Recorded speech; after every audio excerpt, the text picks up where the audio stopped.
Hello everybody, my name is Edson and welcome back to a brand new Minecraft build tutorial. Obviously sticking with the medieval style. I've got so many builds that I want to do for medieval, but today we are going on to a sort of blacksmith slash smeltery slash sort of ore refinery place. There's many sort of ways you can call it. I would probably say blacksmith slash smeltery. There's a lot of storage in the buildings as well, and yeah, today we're going to be taking on this build. This is one that I was asked to sort of bump up the list, and I've done that. And yeah, this was an interesting one because I was trying to, you'll see later on with the roof what I was trying to do, but to start off with, I tried to create like a weird shape for the build, with like a bit of an outside space. So there was sort of like an inside and outside space, both part of the build. I mean, you'll see me sort of start to map this out now with the wooden blocks and everything. I mean, and you'll see this sort of develop over the next sort of couple of minutes.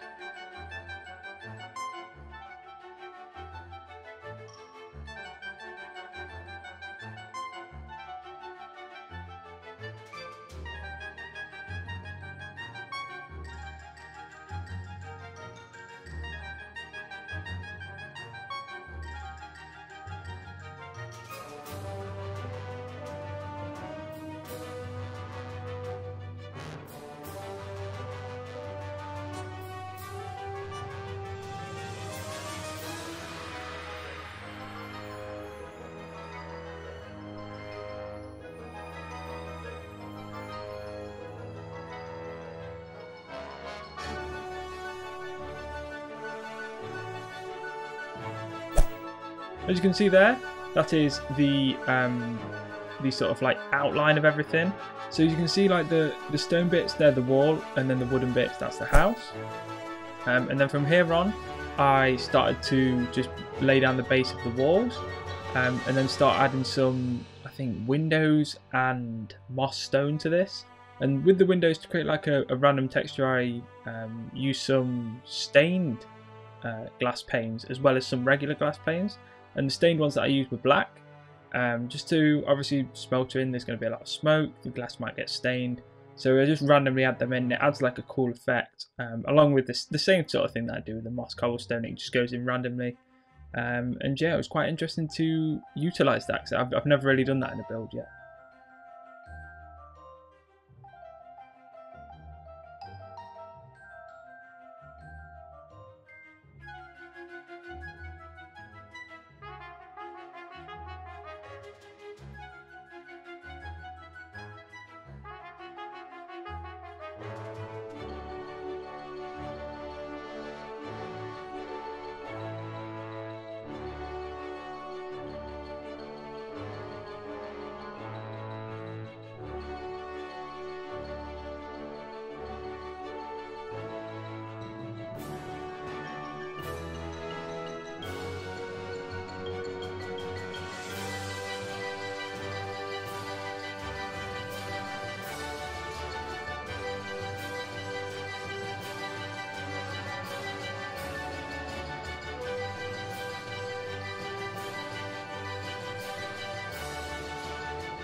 As you can see, that's all mapped out now. There's iron bars on the walls and everything. So you can sort of see really where everything is going with this now. And my dog's barking. Hopefully he shuts up. So yeah, now I start to, because obviously with the outside area, there's going to be a lot of, you would think there would be a lot of sort of walking around there. So I start to place coarse dirt, gravel, stone, moss stone. And then on inside of the build, I do wood. I think the wood is oak wood, birch wood, and spruce wood, I believe. Even though I used the dark oak wood for the actual wooden blocks, I don't really like the planks in this texture pack, which is the John Smith texture pack, by the way, if any of you guys are wondering. And you'll see this sort of developing. It's adding a good feel to the build already. I was really happy with how this sort of turned out, the outside sort of floor and the inside floor as well.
As you can see on the overview shot, you can sort of see a bit of both.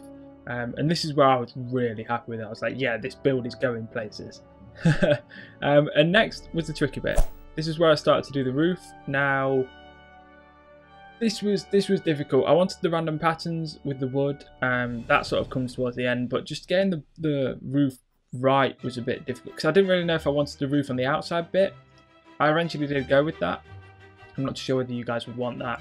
Like I say, with all these build tutorials, you can completely miss a part out or change a part if you want, and I encourage you to do that. Like, your tastes aren't going to be the exact same as mine. This is a rough guideline of how I would build this, and yeah, like you'll see this take place, and you'll see what I do eventually, and how we'll integrate the two roofs and connect them. I think it works out all right. There's like a big gap in the center. You'll see that, and I think that really adds the effect rather than one massive roof. So enjoy.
and the lighting.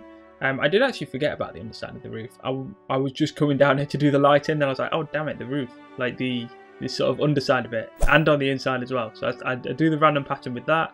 I add all the lights around, and then you can see sort of everything is essentially perfect with the build, apart from obviously the interior and the outside interior as such. I don't really know what you call it, ulterior, I don't know. But that's all I need to do now. You can see it slowly gets to night, so I actually sort of use the night time to my advantage and sort of see where I need to place torches and whatnot. I do have this on peaceful so mobs aren't spawning, but you can sort of tell where mobs would spawn. You can tell if the light levels are good enough or not. And if I eventually get the light levels good enough, and it all works out.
And there you have it. You can see the sort of outside's all lit up, inside is obviously lit up as well.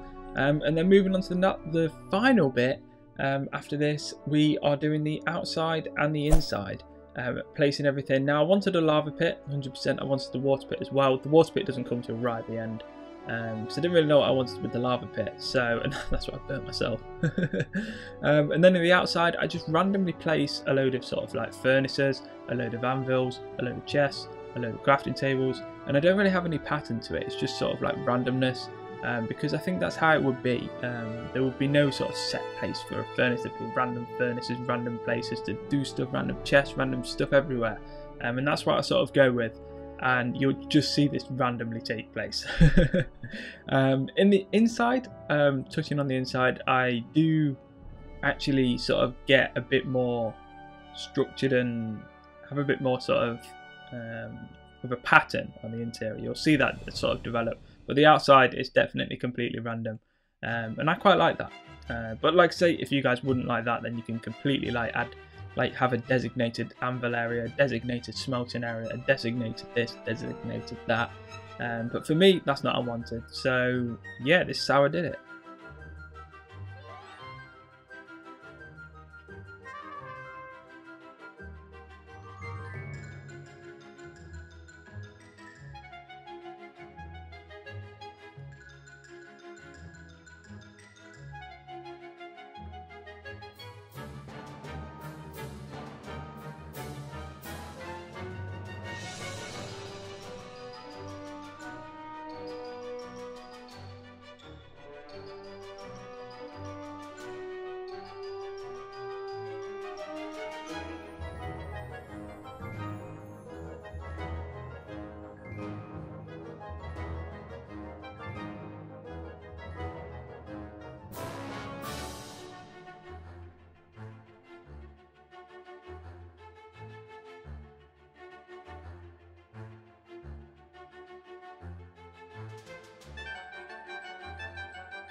And that's it. That's the completed build. It was very simple to do. I thought it was going to be a lot more complex than this, but I ended up just going with a really simple design.